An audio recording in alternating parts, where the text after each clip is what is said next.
We've been talking about the Atmakaraka and how to use the Atmakaraka to get deeper understanding in regards to a person's inner path in life by way of the Svamsha.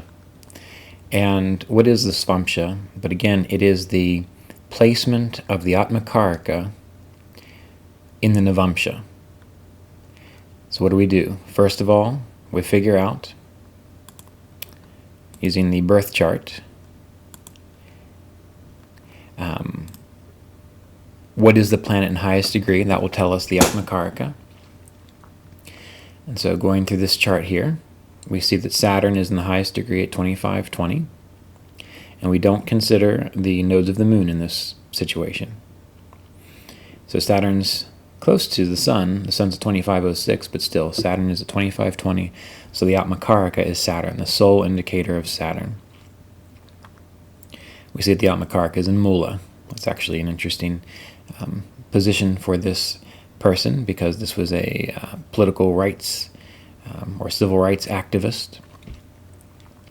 And they were very much involved in changing the world and changing the nature of United States history. And during our class last night, when we were talking about the Atmakaraka Jupiter, someone mentioned, what about Jupiter and Rahu together? And I had said that, well, I'd given some difficult interpretations of that Jupiter and Rahu, but I said it also depends on the dignity of Jupiter as well as the dignity of Rahu. And so in this particular person's chart, very similar to our discussion last night, Jupiter and Rahu were working well. Jupiter is neutral, so it could be in a little bit better situation. Let's see if the Avashtas, how they work. So Jupiter is getting hurt significantly by Mercury and by Venus, but is delighted by the moon, by Avashtas. But that Rahu is acting like it's exalted. And why is that the case? Because that Rahu is going to act like its lord, and this is in the sign of Taurus. And the lord of Taurus is Venus, which is exalted. So we see that this Rahu, rather than giving confusion and lack of discernment, is going to cause this person to challenge and break with traditions and philosophies and beliefs, which is what Jupiter represents. Now, that wasn't very good for the people of the times who were stuck in their philosophies, traditions, and beliefs, but we have to remember that Rahu is the pioneer. And so when we consider this, we see that this person's path in life, by looking at the Rashi, the D1, the horoscope, that the person's path in life is going to tap into this positive Rahu, challenging beliefs, challenging one's society and one's culture. And it ended up being for the better. Again, remembering that this is a civil rights activist.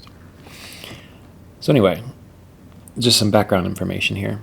So we found the Atmakaraka, which is Saturn, the planet in highest degree, 2520. Now we need to take that to the Navamsa. So let's do that. And we need to figure out, where does that planet go in the Navamsa? Well, it goes to Scorpio. So what we're going to end up doing is figuring out, what does it mean to have the person's Svamsha in Scorpio. And what is the Svamsha again? It's where the Atmakaraka is placed in the Navamsa, the D9. That's going to give us some good background information. We also are going to need to see what planets are Rashi aspecting this Atmakaraka, because the planets that Rashi aspect the Atmakaraka give us deeper insight into how they will work with this Svamsha, and deeper insight into the specifics of their path. And this is the technique that we've been working with.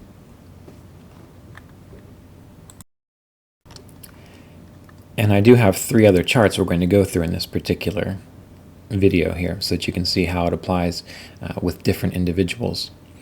And again, those of you who are interested, we will be speaking more about Jaimini principles during the 2015 fall semester courses. So if you go to AshevilleVedicAstrology.com and look at the events page, you can learn more about that if you want to get more detailed insight into this. When it comes to Rashi aspects and such, you can look at the astrological principles classes, astrological principles 1, 2, and 3, which are available through the audio and video course section through Asheville Vedic Astrology. But do be aware, if you've already taken the spring semester 2015 class, then you've already covered that material.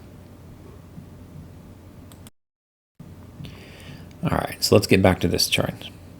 So considering that the Atmakaraka, Saturn is in Scorpio, what does that tell us? Well, Jaimini says that when the Atmakaraka is in Scorpio, the Svamsha is Scorpio, that what one has to work through and deal with in this life are demons, water, serpents, Vishnu, and the deprivation of that which is contained in the breast. It's also, according to Brihat Parashara Horashastra, said that in Scorpio Navamsa, there is fear of snakes and harm to the mother's breast. Well, this person's mother was shot and killed, so it does speak to difficulty with the mother. When we are dealing with things like demons and water, what are demons? Well, those are the internal struggles that we have to face and overcome, the psychological things, the psychological confusion and difficulties that we have to move through and grow through. And this person did have to face a lot of demons within their life. They had a very difficult life in regards to their path. Water, what does that represent? Well, water is representative of emotions. So having to deal with negative emotions, both their own and the emotions of others. So they will grow through having to deal with and become strong in relationship to the difficulties of their own emotional states, going through their own emotional states, and also having to deal with and be strong in the face of other people's emotional difficulties. Serpents and Vishnu. Well, serpents represent transformation. This was definitely a transformational individual. Because of this individual, the United States culture changed drastically. Again, this is a civil rights activist. Having the Svamsha in Scorpio also deals with deprivation of that which is in the breast. Now, sometimes this can speak to a person who has separation from their mother, and it can be literal. It can be loss of the mother at an early age, or it can be the mother casts them aside or abandons them, so it can give abandonment issues, deprivation, a feeling of damage in their heart and their chest, loss, insufficiency of being cared for, and just essentially not being validated or recognized. And this person did work very strongly towards being understood and recognized, again, for the benefit of others. Now, this person was actually close to their mother, so we would have to look to the birth chart to see that particular situation. But these are commonalities, common things that people will have to deal with having their Atmakaraka in Scorpio. And if you want to go into more detail with this, again, you can look at classes on Jaimini Astrology at AstralVedicAstrology.com. I'll post some links in the bottom of this video, links to Ernst Wilhelm's classes on Jaimini Principles 1, 2, and 3, which are also excellent. So that gives us the foundation of what is this person going to be working through and dealing with in this lifetime. Their root cause of how they're going to grow, and it's going to define many of their experiences in life. Now, to figure out, in a sense, what is this person going to do in their life, their career, or their path? Well, again, Jaimini has some great principles, and it deals with, number one, figuring out who is the Atmakaraka, and what are the planets impacting that Atmakaraka. This is going to give the base foundation for the kind of path or work that they're going to end up doing. Now, again, you have to remember that this has to be corroborated with the Rashi, the D1 in the birth chart, because both of these together, this forms the foundation, the basis, but how is it going to play out and how is it going to manifest through time? We will need to look at the Rashi and the birth chart. But what do we know? Saturn being the Atmakaraka, Jaimini only says one thing in particular about Saturn. When Saturn is the Atmakaraka, this makes a person live a life of accomplished deeds. We have to remember that Saturn is the planet of greatness.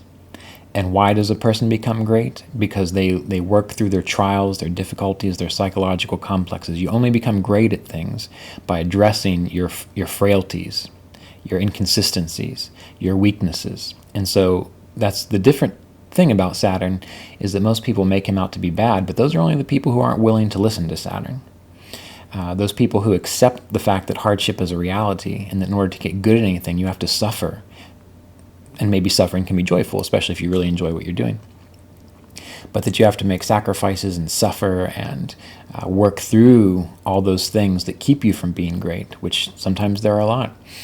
Saturn gives us capacity to be great, and that's why Jaimini says when Saturn is the Atmakaraka or impacting the Atmakaraka, the person has the capacity to live a life of accomplished deeds, which this person definitely did. Now, we need to look at the Rashi aspects, and we also need to consider the sign that Saturn is in, which is a sign of Mars. But we see that Mars is Rashi aspecting this Saturn, so we already have an impact from Mars. And what does Jaimini say about Mars? Jaimini says that Mars makes one a metallurgist or a spear fighter or living by fire. Again, we have to remember that as we look through these old texts, these old books, that it's often symbolic. And so living by fire, using one's willpower, having to deal with violence, being a spear fighter, again, bringing this idea of violence and fighting. Also bringing this idea of getting to the point and using logic and correcting problems precisely. A metallurgist, well, that can speak to someone who is just specifically involved in metalwork. I know a lot of jewelers who have that in their chart. So again, we have to corroborate this with the Rashi and the D1. And this person definitely had a lot of violence within their life. They lived by fire. Their words were fiery.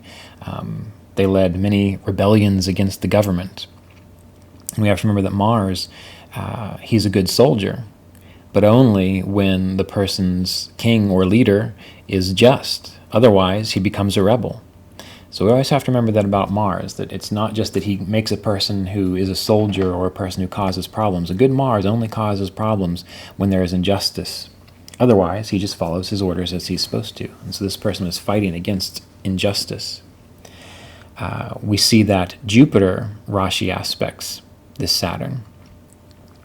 And what does Jupiter do? Well, Jupiter is said to give a person a work in philosophy and wisdom.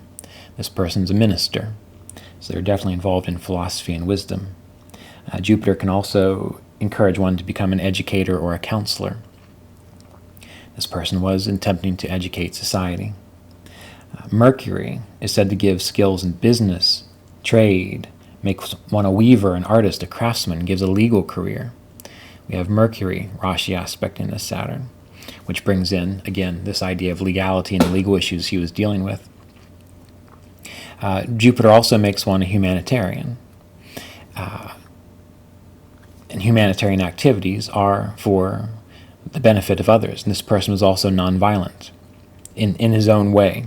So using nonviolence as a way of civil disobedience. So they experienced a lot of violence from the people that they were rebelling against, I suppose.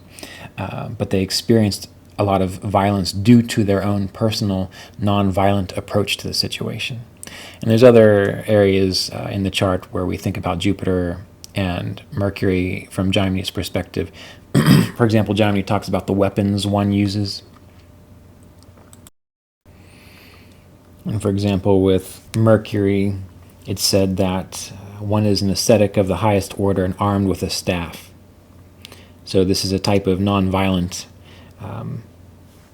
non-fatal type of weapon. And Jaimini does not say anything about Jupiter because Jupiter does not take up weapons. Jupiter is the friend of all. Jupiter is caring for all. So we can see this coming into play there. And again, Mars is one armed with a spear. When you're working with a spear, obviously you're usually fighting from a distance, similar to a bow, but again, it's precise and to the point. So as we consider how to use this Svamsha, these are ways to look at it. You want to, number one, look at the placement of the Atmakaraka in the Navamsa. Who is the Atmakaraka? What planets are Rashi aspect in the Atmakaraka? And then what is the sign that the Atmakaraka is in? That'll give you some information about how to begin your assessment of the chart. And once you have that, then you can go to the birth chart and figure out from there, well then what kind of, how might this person use those qualities? And this is why it's so important to look at the chart holistically, because you want to use the Navamsa, the Atmakaraka, as a foundation to get some ideas. But then you go to the Rashi chart to see, all right, well, how might this actually play out based on their life experiences as represented by the representative of the birth chart. You can even take it to the D10 if you want, or any area of life that you want to look at, but you have to look at it synergistically in this way. Now, let's look at another chart.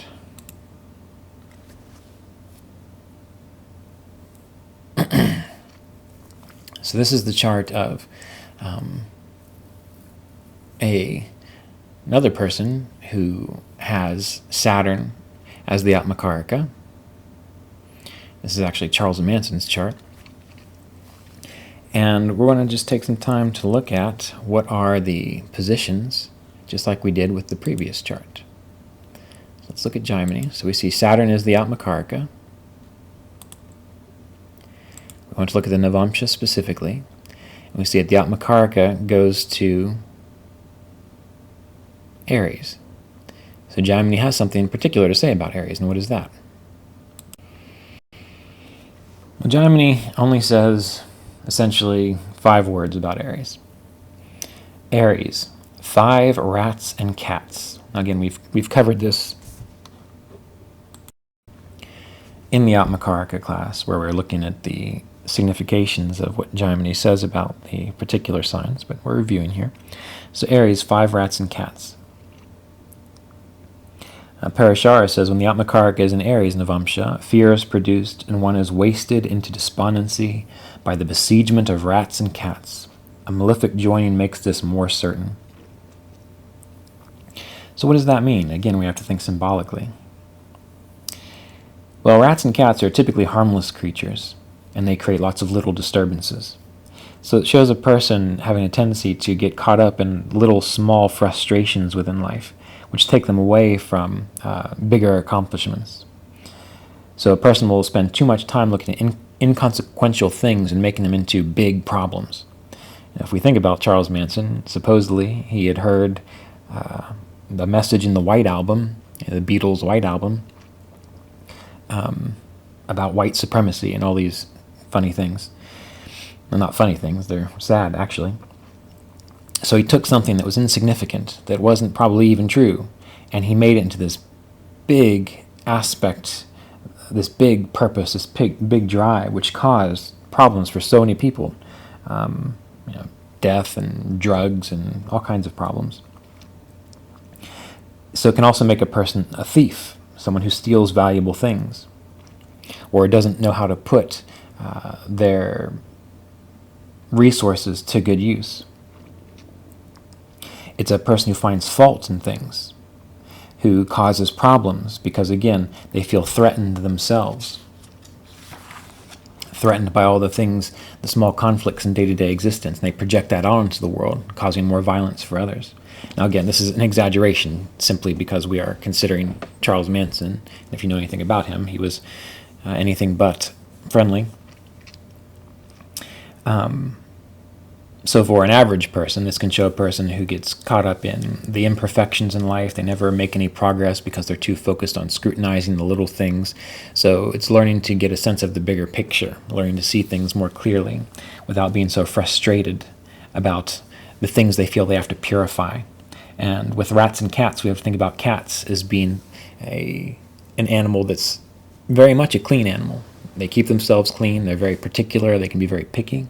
And what was one of the things that Charles Manson was motivated by? Well, he thought he would purify the human race, again, through the ideas of white supremacy. So this is quite exaggerated.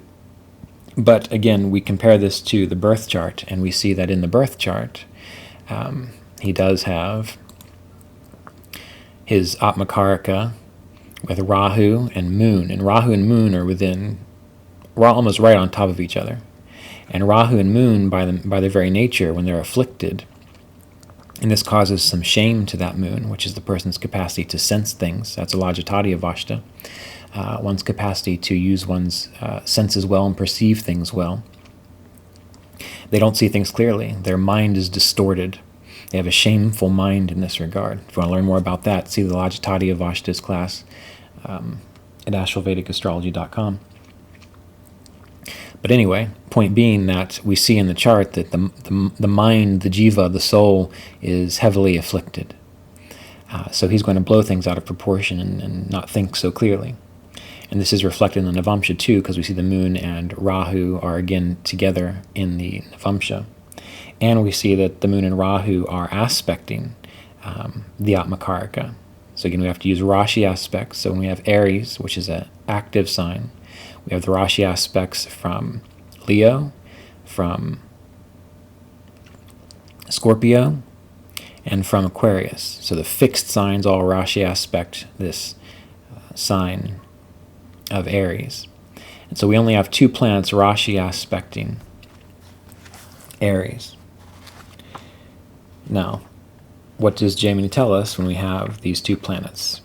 Well, we see that Saturn is said to make a person a life of accomplished deeds. Well, it doesn't always mean that those accomplished deeds are the highest and the best deeds, but it does make a person great in the way of being well known.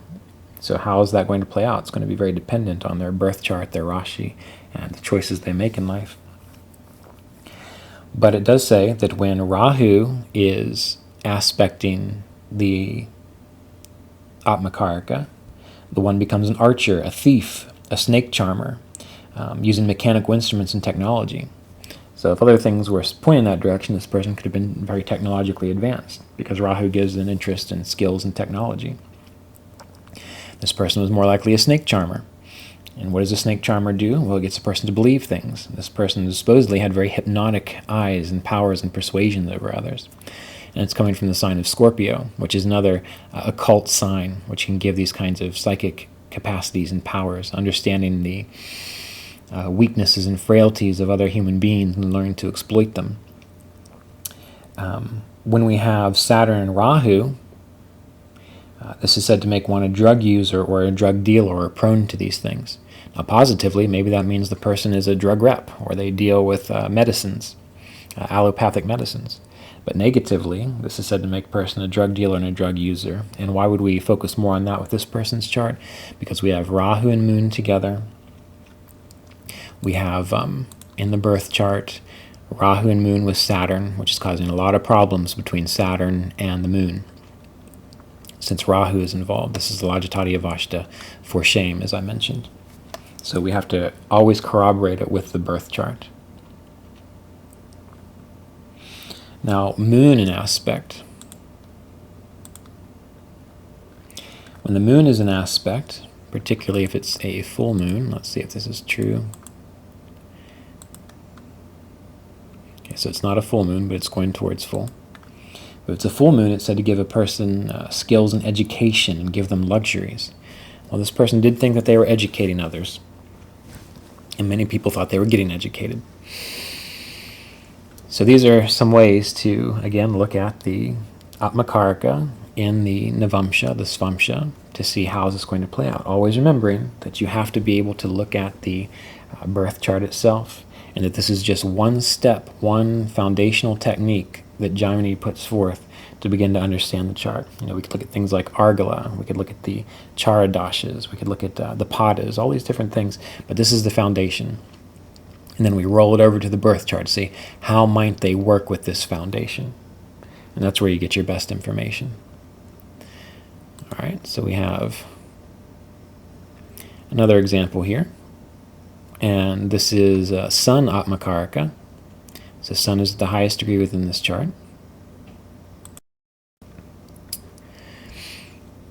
And the Sun itself, Jaimini says this will make a person a leader in government. And that's the traditional thought, is this makes a person a leader in government. But that can give government jobs. So if you see someone, they come to you, they say, should I take a job starting my own business, or should I take a government job, or something of that nature? And you see the Sun is the Atmakaraka, and there are other supporting factors. Then you might say, yes, work in the government might be very good for you. But again, we have to corroborate it with other aspects of the chart.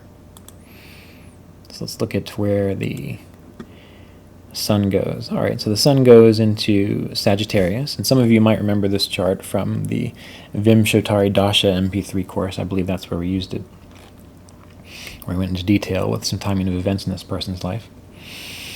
But what does Sagittarius mean? What does it mean to have your Svamsha? And again, what's the Svamsha? It is where the Atmakaraka goes in the Navamsa. What does it mean to have your Svamsha in Sagittarius?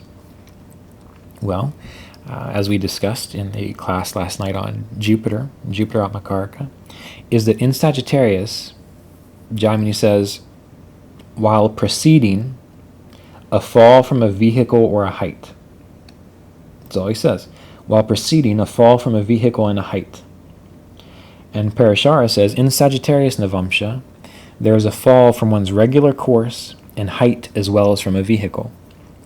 Well, we already know that the sun makes one a leader. It makes one inspiring. It makes one rise high. And makes one consistent in that regard. So that typically gives a very steady career. Again, we have to compare it to, number one, what is the dignity of the sun in the Navamsa? We need to look at what is the dignity of the sun in the Rashi. And we see here that even though the sun is with Saturn, that's definitely going to give some issues, which we're not going to discuss today. But the sun is in its own home. So this person will have the capacity to rise high in their career. But since it's in Sagittarius and the Navamsa, while preceding a fall from a vehicle and a height. So that shows typically a person, while they're in their positive trajectory in their career, they'll experience some sort of fall or some fall from glory or some status issue, or they might even physically fall. And this person had both of those things happen within their career. They physically fell, shattering their hip, which put a damper on their direction in life. This is a musical artist, and their touring schedule and recording schedule. They also had a fall from their career where tragedy struck, and they had to take a break from their career at least twice. And why is that? Because Sagittarius deals with our ideals, those things that we're shooting for. Remember, Sagittarius represents the bow and the archer. So a person has a lot of ideals, a lot of inspiration, and sometimes they get off track when they rise too high. And one of their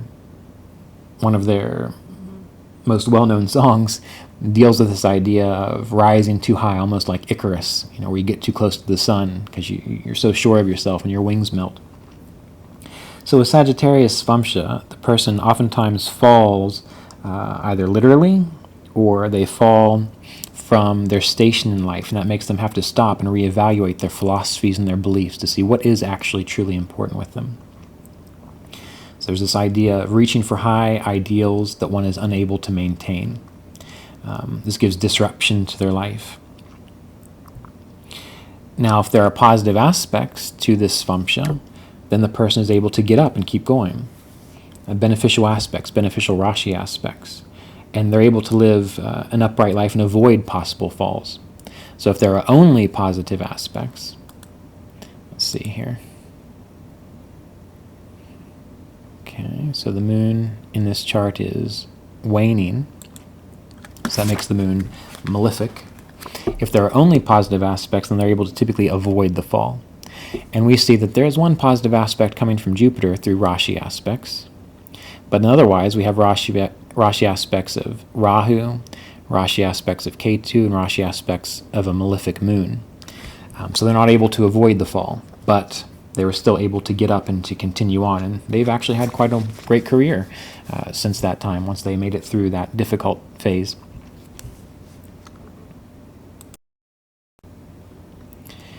So now let's look at the planets aspecting, Rashi aspecting. Remember, this is different than the Graha aspects that we're used to. Rashi aspects, if you need to review that, go find the video on this channel on Rashi aspects to see how they work. But those of you in the Atmakaraka class, you already know how this works. So first, let's look at the sun. Well, we do know that the sun makes one a leader in government, or a leader in general, and this person definitely was a leader in their trade. They pioneered music in the 70s and has influenced rock and roll ever since. So they're definitely a leader. The moon is said to make one have a career in education and luxuries.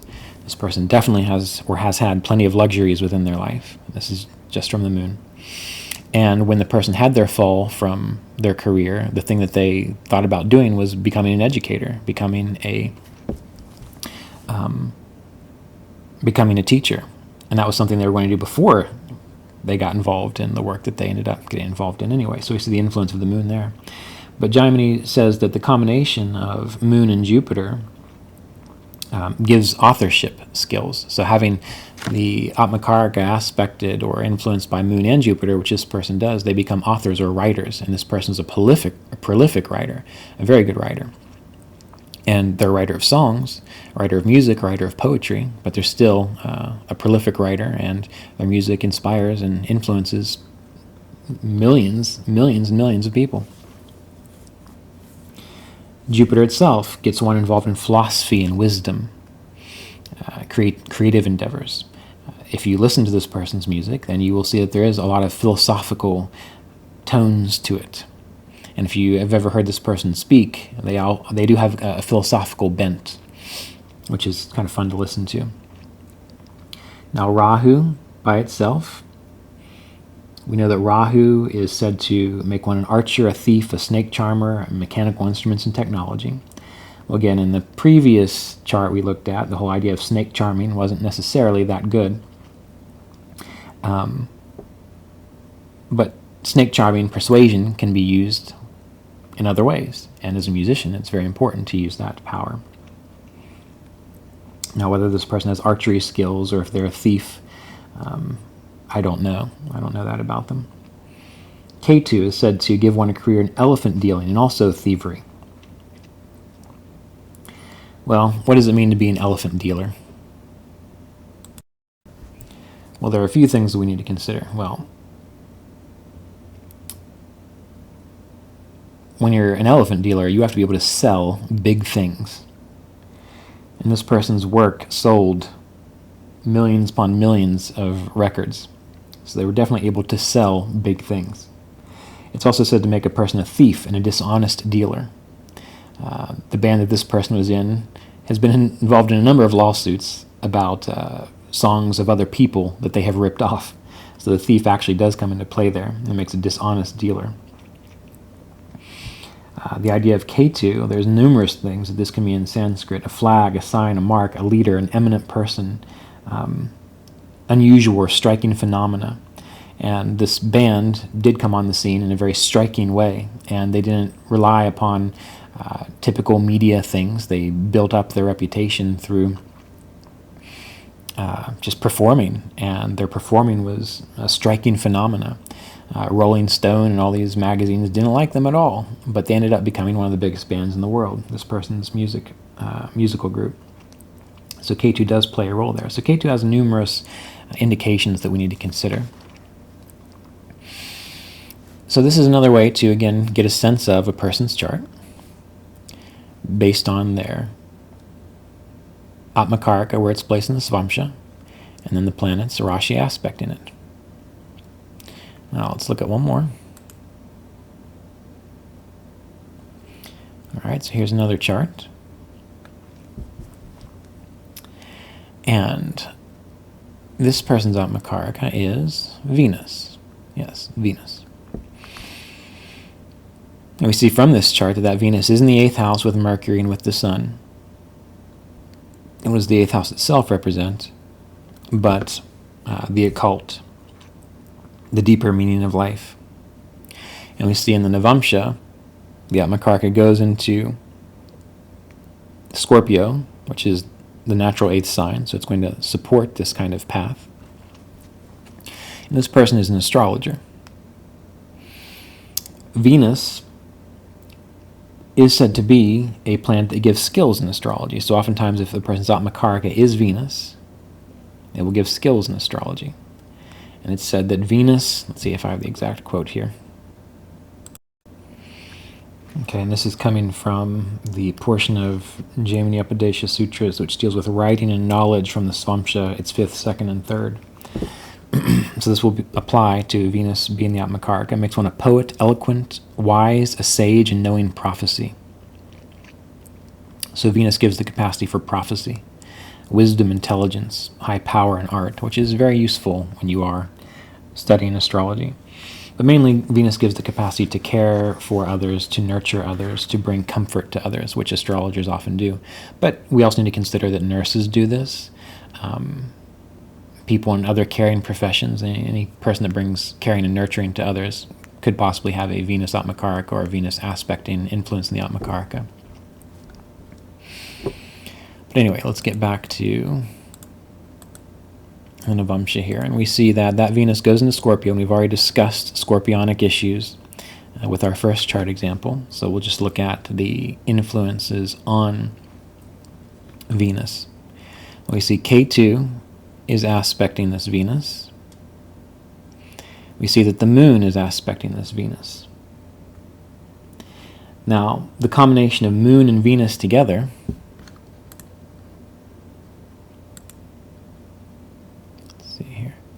the combination of moon and Venus together is said to give one skills and education. And Venus itself is a planet of education. So what we note is that even though this person is an astrologer and they're very good at what they do, one of their primary directions in life is actually education. That's what they focus on, as much as I know. Now, I don't know this person's daily life or business, but mainly what I know them through is their educational capacity. So Venus and Moon together, Moon Rashi aspect in the Atmakaraka and the Svamsha, can give an emphasis towards education. Venus is also said to make a person a king's servant, amorous, and of 100 senses. Moon, education and luxury. So we see a crossover there. Moon education, Venus education. So education is strong. Again, we come back to this idea of K2 impacting. And when we think of K2, again, what does Jaimini say? Essentially, all Jaimini says about that is it makes a person an elephant dealer. Now, there's one other aspect about K2, though. There's other combinations. So K2 and Venus together specifically is meant to make one an initiate or a priest. Now, isn't that fascinating? And this person treats their work as spiritual work. And I know they're a very spiritually inclined individual, too. So on one hand, if it was just K2, we'd say this person is an elephant dealer. And we'd look at the combinations or the indications that we already saw from the previous chart with K2. But we see specifically that this is not just K2, this is K2 aspecting Venus and Venus aspecting K2. And when that occurs, that makes a person an initiate or a priest. So they treat their work as a priest would, and it also makes them a spiritual initiate. So again, this gives us a foundation for reading a chart. We have to corroborate it with the birth chart, we have to corroborate it with other things, but we have to start here. And then this also gives us an idea of how will the person act in the world. And we discussed this last night in our class, meaning that if you know the general tendencies, the personality, the color, the direction of a person's life, then when you look at the birth chart, when you look at the Rashi chart, you will know how they're going to work with K2 in the first, or you'll know how are they going to deal with Saturn and Mars in the ninth. So if they're more malefic influences and difficulties, well, the Saturn and Mars in the ninth will be worse. If there are more positive influences from this foundation that we've already considered, then they might work with this Saturn and Mars in a more higher-minded way. And we have to consider that, and that's part of the difficulty of being an astrologer. That's why it's not easy to be an astrologer. That's why, again, I'll state it once more, when someone said, you should write a book on astrology for dummies, I said, I'm not going to write that book because then we'll just have dumb astrologers. Well, it's true, because it's not simple. You don't just have one thing and say, therefore this. You have to have the mind, the capacity to expand your mind, and that takes work, that takes effort, that takes contemplation, that takes years. And so it takes time, essentially. It takes patience to really start to understand the complexity within the chart. But we can start with a basis of foundation. Now again, what's the good foundation? I really enjoyed Jaimini principles.